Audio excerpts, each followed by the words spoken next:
Ever wake up on a creaking wooden dock that stretches into endless black water? Don't panic. Follow these rules or you'll never leave. Rule 1.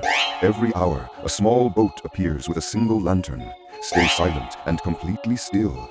If the faceless boatman thinks you're drowning, he'll drag you into the depths to save you. Rule 2. Watch your step. The planks are brittle. If one snaps, freeze until the echo fades. Something huge underneath searches for vibrations, even tiny ones. Rule 3.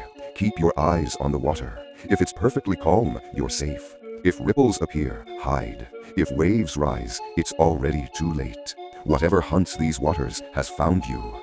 Rule 4. If you reach a ladder rising into darkness, climb it. Don't look down. Staring into the black below weakens your mind and attracts the thing watching you. Make every move carefully, or you'll walk this dock forever.